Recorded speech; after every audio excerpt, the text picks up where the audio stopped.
بینندگان عزیز برنامه پل سلام. Good evening and welcome to Pull. On the heels of President Obama's historic election, Afghanistan will soon be facing its own historic vote. Tonight, 3 leading political experts will explain the American electoral process and share their thoughts on the Afghan election process. طریق کار انتخابات در ایالات متحده را به ما بیان می‌کنند. با نظریات و تجارب کارشان در برای انتخابات آینده افغانستان. David Mark is a longtime political reporter, currently the senior editor for Politico, a magazine and website covering American politics and campaigns. و کمپین انتخاباتی ایالات متحده را تحت پوشش خود دارد. Cliff May is the president of the Foundation for Defense of Democracies, a policy group focusing on promoting pluralism and defending democratic values. Mr. May served as the Director of Communications for the Republican National Committee from 1997 to 2001. بین سالهای 1997 الی 2001 اجرا نموده‌اند. و Thomas Melia is the Deputy Executive Director of Freedom House, an independent, non-governmental agency supporting the expansion of democracy and freedom in the world. Mr. Melia spent more than a dozen years working for the National Democratic Institute, dedicated to promoting democracy. Thank you for joining me. آقای ملیا بیشتر از 12 سال در اداره ملی دموکراتیک برای پیشبرد دموکراسی خدمت کرده‌اند. به برنامه پل خوش آمدید. I want to start by asking, political parties in the U.S. select the candidates who will run for president for their party. And how does this work? Various candidates fight it out in what are called primaries during the presidential years. Now, oftentimes, the party will select somebody who's not the most popular. In 2008, John McCain was the Republican nominee. A lot of Republicans were not particularly happy with him as the nominee. So it's much different from, say, a parliamentary system in Great Britain or elsewhere where you have to do exactly what the party says. Here in the United States, you have much more room and latitude to take positions that are sometimes different from the party. And in fact, I'd say that for the primaries, anybody in the country can say, okay, I'm going to run, and quite a few people do. They may not get much attention. The difficulty is if you decide you want to run for your party's nomination, you have to put together an organization, you have to arrange for the funding, you have to make sure you get in the media and people know who you are. It's very much, it's very open, but it's also very challenging to be one of those who gets noticed. The other thing that's interesting about the American system is that in each of our 50 states, we have different rules for these primary elections so that candidates test different kinds of political strength. Sometimes it's a big state, sometimes it's a small state where you have very small meetings in villages and towns, and so there's different ways of campaigning depending on which part of the country you're campaigning in. And now going to the voters, in the U.S. as well as Afghanistan, we have different political beliefs and systems that exist. What role do you think that personal values play in the selection of the party's candidate?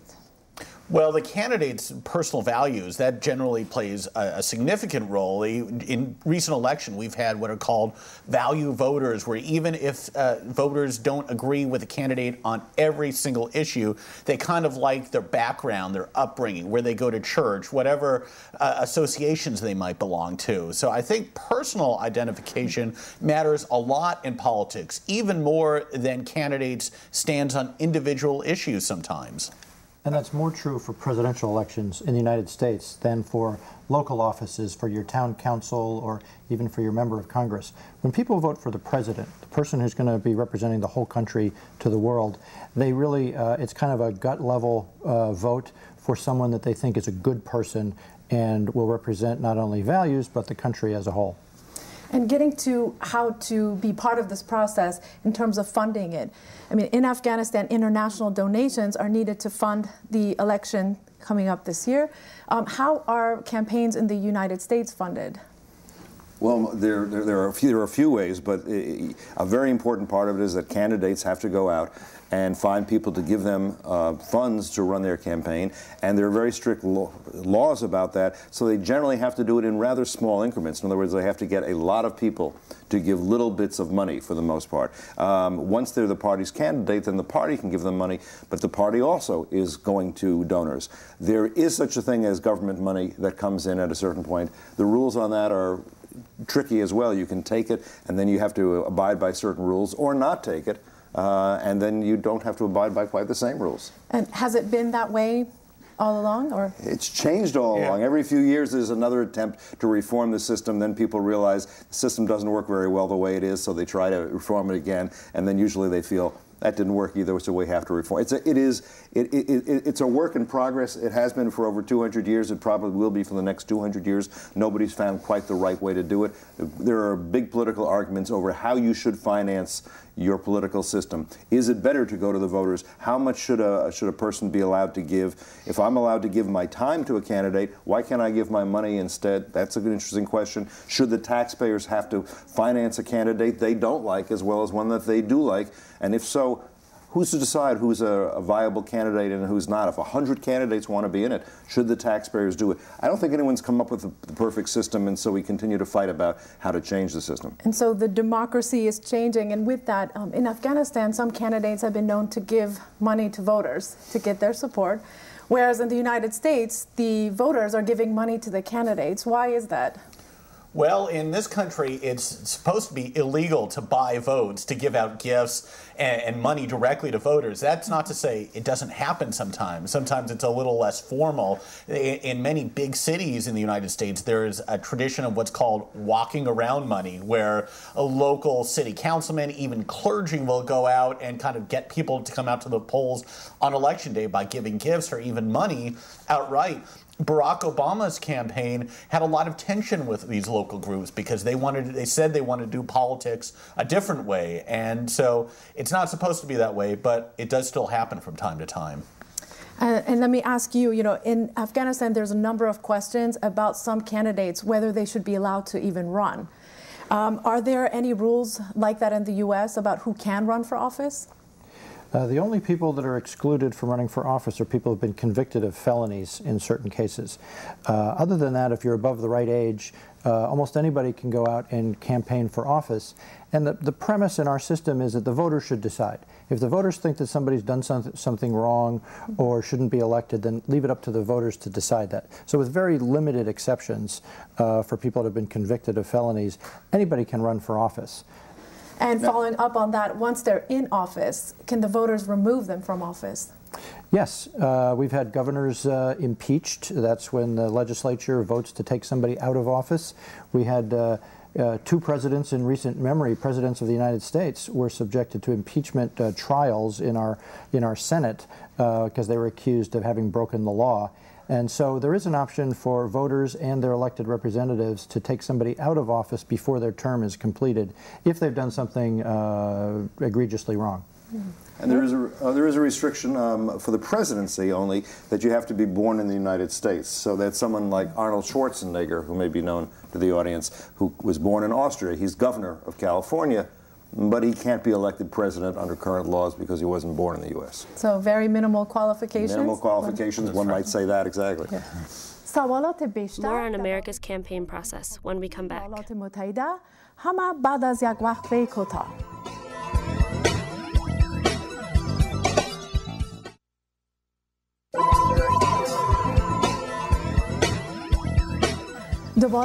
Back with Cliff May, Tom Melia, and David Mark. I want to get back to the issue of candidates' views, voters' views of the candidates. Mm-hmm. If the voters lose faith in a candidate, should they just stop voting? Well, the beauty of the democratic process is that there's almost always somebody else you can vote for in the next election. And a democratic system doesn't guarantee that you're going to get excellent leaders or that everybody will be happy and prosperous. A democratic system only guarantees you the chance to choose your leaders, and then if they don't perform well enough, you get to change them after a couple years. And that's the central premise of a democracy. So voters should never give up on the system. They could change their minds about who the good candidates are, but there's always another good candidate ready to come in and play a role in leadership. And going to the election process, in the United States, how does Election Day work? I mean, who staffs the polls? So, Election Day is usually staffed by volunteers. It's people, sometimes they're more senior citizens, basically people who don't have to go to work that day, who can spend most or all of the day from, say, 7 a.m. to 8 p.m. or somewhere in that range, working on elections. making sure people cast ballots the correct way, watching for fraud so that people who are not supposed to vote, maybe they're not a resident of that district or state, cannot vote there, knowing what the rules are. It's an almost entirely voluntary system. It's also worth noting, as was referenced earlier, each state has their own way of conducting elections. So even though we're voting for a national figure, the President of the United States, there are really 50 different state elections plus the District of Columbia. And you were an election observer in Afghanistan in 2004. That's right. In the United States, who ensures that the voting process was fair? Well, there are international observers who come to watch American elections too. Our system is, the honesty of our system is mostly depends on the different parties watching out for each other. We also have independent people manning the election places on election day, as David said, but the real protection of the integrity of the system comes from the candidates and the political parties who are watching the other candidates and the other parties. And that's essentially the way we keep an eye on each other. And, you know, in Afghanistan, unfortunately, some voters have been known to sell their registration cards. What measures are taken in the U.S. to prevent voter fraud? Well, there are measures taken, various rules. They're not as stringent as some people would like them to be. There are arguments all the time whether you get to your polling place, you at least have to show a driver's license or some sort of identification. And that's not to say that you can't have a fraudulent driver's license. I think it's been rather informal, if you think about it, over the years. People are going to their neighborhoods. I go into mine. They have my name there. They have my signature. They see if my signature matches, more or less. If my address is the same, they look to see my driver's license. Again, not everywhere. And that's pretty much it. So there are measures taken. That's not to say that voter fraud never happens. People joke about it. We think it does happen. People try to keep it to a minimum. Chicago is a place where they joke that it's such a wonderful place that you don't have to stop voting just because you die.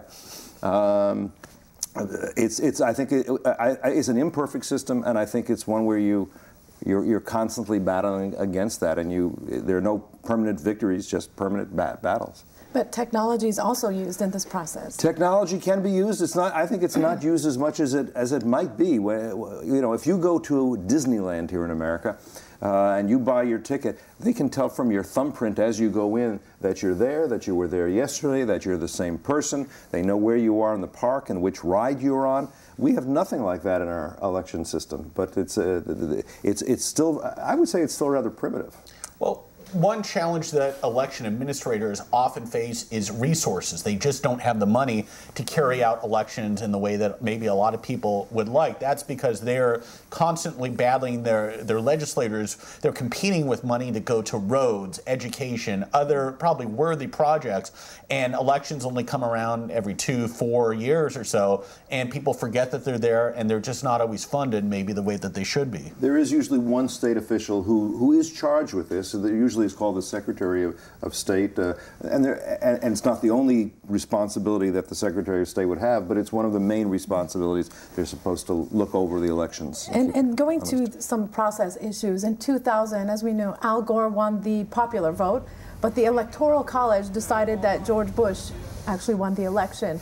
Can you explain a little bit about what the Electoral College's role is? This goes back to the founding of our nation, when the idea was that we would elect a national figure, the President of the United States, not by popular vote, but by individual state elections. So the idea is that you have these different elections in all 50 states and Washington, D.C., then you add up the total number of electoral votes, and that's how you come up with the winner. So it's entirely mathematically possible that you do have a separate Electoral College winner from a popular vote winner. It's happened, I believe, 4 times in our system, and it's entirely possible that it could happen again. It's interesting who won the popular vote, but it doesn't really matter because the whole campaign strategy would have been different if you had aimed just for the popular vote. Yeah, make just 2 very quick points following up on that. One is that the design of the design was not to have a national election. It was to have elections in every state. Initially,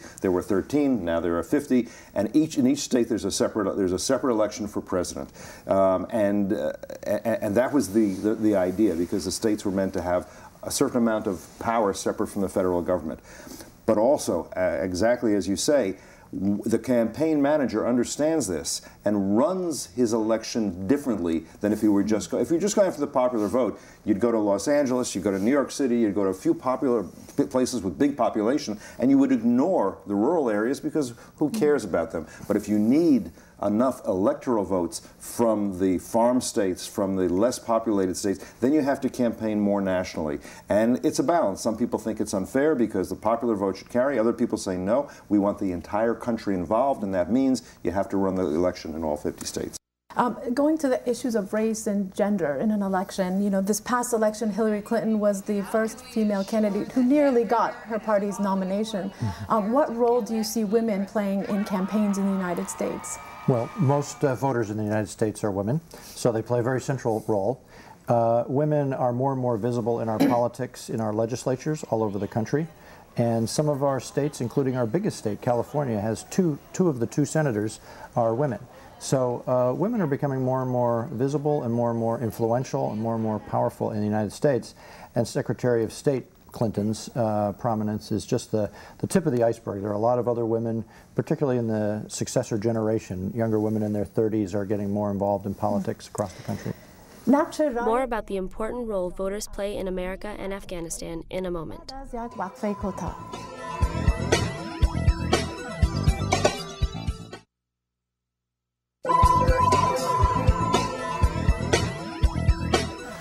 Continuing our conversation with Cliff May, Tom Melia, and David Mark.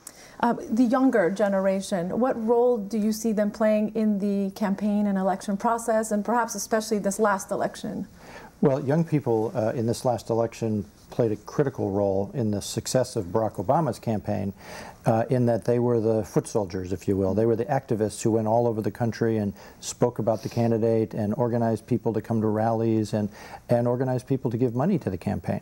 So young people were really important to this. And young people, like women, can't wait to be invited in. They have to jump in, and they have to take advantage of opportunities to assert themselves. Power and influence isn't given to people. It has to be taken. And that's what women are doing in the United States, and that's what women are doing in Afghanistan. I want to move on to the topic of transitions of power. Many Americans strongly opposed President Bush's policies, but they were waiting for the election process to bring about that change. How can Afghans use the system to bring about peaceful change? Well, I think it's mostly important to recognize that it's what Winston Churchill said, democracy is the worst system of government, except for all the other systems that have been tried from time to time. So as frustrated as one may get with President Bush or with President Obama or with President Clinton before, it is important that Americans say, okay, nonetheless, we have a system and we don't rush into the White House with guns and take it over. We will vote and have a different candidate, and we'll know that every 4 or 8 years we will change the presidency, and we will do it peacefully. And as frustrating as that can be, it is better than all the alternatives where you end up with somebody staging a coup, taking power, and then you can't get that person out of power again. We have had for more than 200 years here, which is a lot, especially for a young nation, peaceful transitions of power on a regular basis. That is a very good habit to develop in order to have stability in the country. It means people can have more confidence in the future than they otherwise would. Any of you? I would agree with all that, and just to add on, the importance, I think, of having fixed terms for legislators and for the president. We know the presidential term lasts for 4 years. It's going to end at noon on January 20th. Whether you like President Bush or you weren't such a fan, you knew his term is up. You knew President Obama's current term will be up on January 20th, 2013. And so you have that opportunity to bring in somebody new or to reelect that person. And rather than kind of keeping election cycles open and letting people stay in office past their prescribed terms, which often happens in countries that are not democratic. And this is an issue for Afghanistan now, where the election date was decided, but there's questions of the transition of power that hopefully the country will get through. How important do you think some identifiable theme should be in a campaign? Oh, it's vital. I mean, a candidate for presidency or for a legislator has to have an idea, has to have some ideas and a program that he's going to work on when he gets elected. And so a presidential campaign has to be either about changing policies or continuing policies, and that's the challenge for those who want to get into power. They have to explain themselves to the people.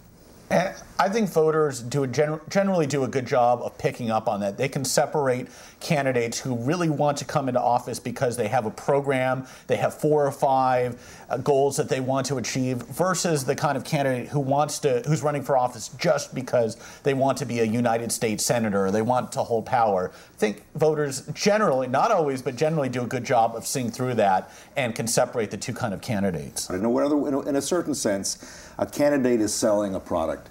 He is the product, she is the product, and you need your unique selling proposition. Why should I buy you rather than somebody else? Just as why should I go to this restaurant rather than that restaurant? And they need a way to sum it up.